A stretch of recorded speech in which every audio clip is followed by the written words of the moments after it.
4 dead in New Caledonia riots. France declares state of emergency.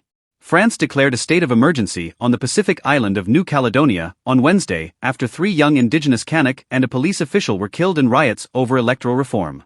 The state of emergency, which entered into force at 5 a.m. local time, 18 o'clock GMT, gives authorities additional powers to ban gatherings and forbid people from moving around the French-ruled island.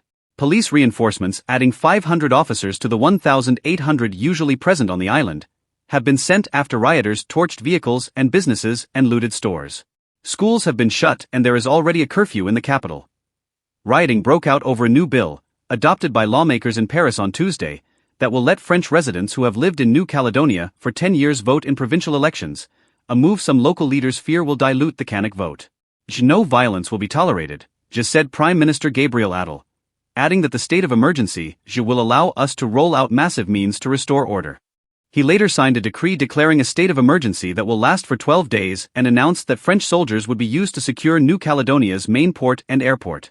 Authorities also decided to ban video app TikTok, which the government during a bout of riots on France's mainland last summer said helped rioters organize and amplified the chaos, attracting troublemakers to the streets. TikTok could not immediately be reached for comment. Earlier in the day, a spokesperson for New Caledonia's President Louis Mapou said 3 young indigenous Kanak had died in the riots.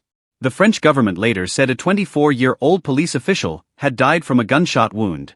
He took off his helmet to speak to residents, and he was shot right in the head, Interior Minister Gerald Darmanin said. Nouméa resident Yoann Fleurat told Reuters in a Zoom interview that he was staying at home out of respect for the nightly curfew and was very scared for his family.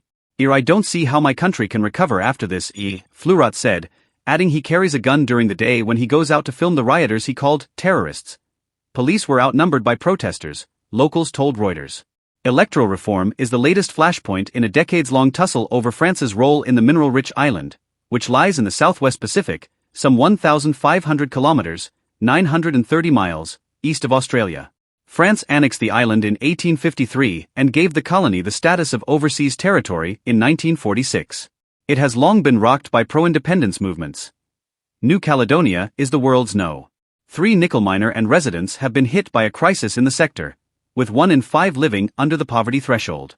Politicians have a huge share of responsibility, said 30-year-old Henri, who works in a hotel in Nouméa. Loyalist politicians, who are descendants of colonialists, say colonization is over, but Kanak politicians don't agree.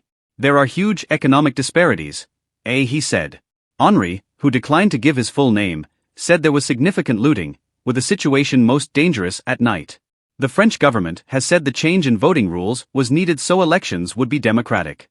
But it said it would not rush calling a special Congress of the 2 houses of parliament to rubber-stamp the bill and has invited pro- and anti-independence camps for talks in Paris on the future of the island, opening the door to a potential suspension of the bill.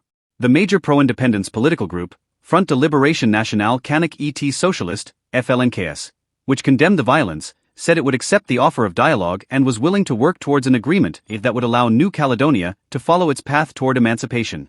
Most residents were staying indoors. Witness Garrido Navarro Karachi said she moved to New Caledonia when she was 8 years old, and has never been back to France. Although eligible to vote under the new rules, she says she won't out of respect for the Kanak people. I don't feel I know enough about the history of Caledonia and the struggle of the Kanak people to allow me to vote, she said.